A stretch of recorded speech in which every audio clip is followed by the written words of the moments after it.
I never imagined that pressing a panic button would lead to neighborhood-wide chaos and a criminal charge against our HOA president. But that's exactly what happened. The day Karen Whitfield decided she had the authority to break into my home, using a fake master key. I was miles away speaking to clients overseas while my 12-year-old son Leo stood calmly inside watching it all unfold. What Karen didn't know was that every move she made was being recorded, and those recordings would be her undoing. My name is Marcus Chen, a single dad and software engineer who thought moving to Willowbrook Estates would offer peace, safety, and a fresh start. 3 months ago, Leo and I packed up our small apartment and moved into this gated community filled with picturesque homes, freshly cut lawns, and what I naively assumed was a normal HOA. Instead, we walked into a world run by Karen Whitfield, a woman who confused her volunteer title with absolute power. Karen introduced herself within hours of our moving in.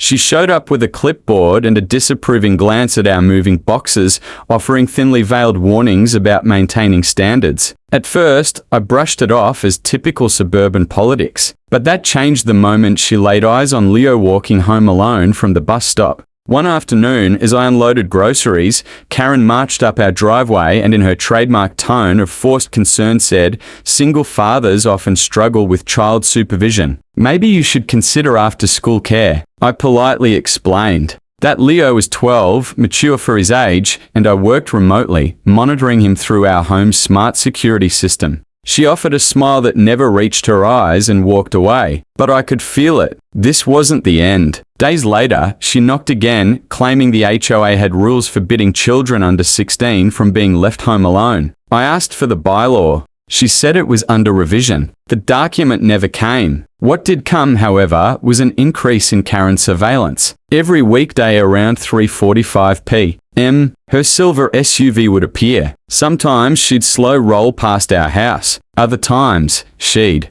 park across the street. Leo, creeped out, once asked me if she was trying to kidnap him. We both started keeping track. Times, photos, even doorbell cam footage, but nothing prepared us for what happened that Tuesday in October. I was locked in a critical video meeting with Japanese clients when alerts started flooding my phone. Door sensor motion at front door. Failed key entry attempt. Then Karen's voice came through our security speaker, demanding that Leo open this door immediately. I switched from disbelief to panic in seconds. Through our security app, I watched her on camera, jamming a key into our front door. She shouted that she was conducting a welfare check as the HOA president. Leo stayed calm even as Karen banged on the door. He activated our emergency lockdown, a feature I installed after moving here, which sealed all doors and windows and triggered full camera recording. Then he called me. "Dad, that Karen lady is trying to get in. She says she has a key, but it won't work." "You did the right thing," I said, heart pounding. "Stay put. I'll take care of it." Through the speaker,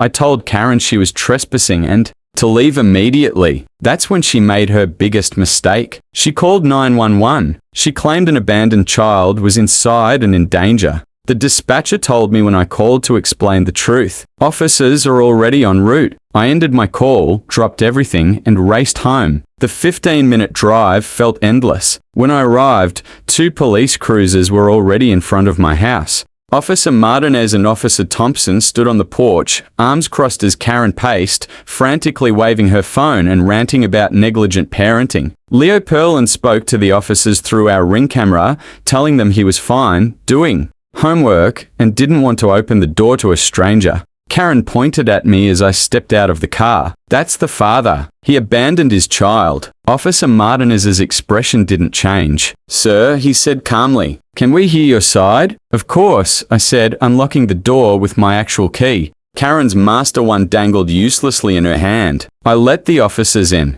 Leo was at the kitchen table with a notebook, pencil, and textbook open. He even waved at them. They checked to make sure he was safe. Food, water, access to communication. Then I showed them the security footage. They watched as Karen approached, tried to use a key, failed repeatedly, and then called 911, claiming an emergency. Her face in the video was furious, not concerned. When Officer Thompson asked where the key came from, Karen's explanation fell apart. It was from a maintenance visit months ago for emergencies, she stammered. You duplicated a homeowner's key without permission? He asked. She blinked. It's HOA policy. Produce the policy. Officer Martinez said she couldn't. Then I showed. The file I'd compiled, dates of Karen's surveillance runs, screenshots of her harassing me over imaginary rules, and testimony from neighbors, including Mrs. Rodriguez across the street, who had recorded Karen sitting in her car for over 20 minutes watching our house. The officers asked more questions, this time to Karen. Her confidence faltered. The words,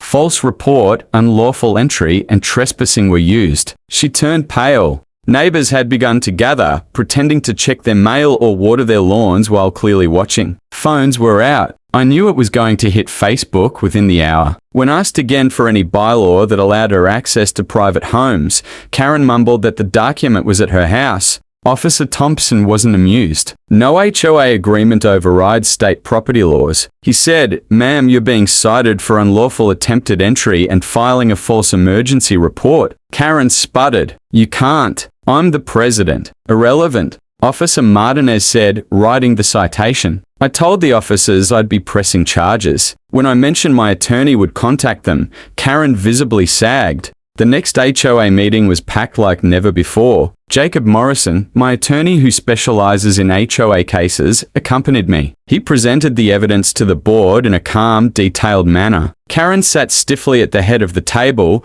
flanked by board members who were suddenly silent. Jacob pointed out not only the key duplication, but the emotional harm to Leo and the misuse of police resources. He requested a full key audit. Tom Bradley, the treasurer, admitted Karen had never received board approval for any key policy. Sarah Kim, the secretary, produced minutes proving Karen's motion for home access rights had been denied. The vote of no confidence was unanimous. Even her supporters turned. When the results were announced, Karen stood abruptly. "You'll regret this. Without me, this neighborhood will fall apart." She stormed out to silence. It didn't stop there. Karen was fined $5,000 for false reporting. The unauthorized key duplication led to misdemeanor charges. Her real estate license was suspended pending review. We filed a civil lawsuit for harassment and emotional damages and won. She was ordered to pay $15,000 and was banned from ever holding HOA office again. A restraining order prohibited her from coming within 100 feet of our home. I'll never forget the sentencing hearing. She stood in court, stripped of power, her carefully manicured image in ruins. The judge listed her offenses one by one. When the bailiff explained the terms of her probation, Karen broke down. The woman who tried to rule our neighborhood with fear and fake authority was now just another cautionary tale. And all of it started because my 12-year-old son knew how to push the panic button. If you believe no one, not even an HOA president, should have a master key to your home, hit that like button. And if you want more stories where entitled power gets put in its place, make sure to subscribe. You won't want to miss what's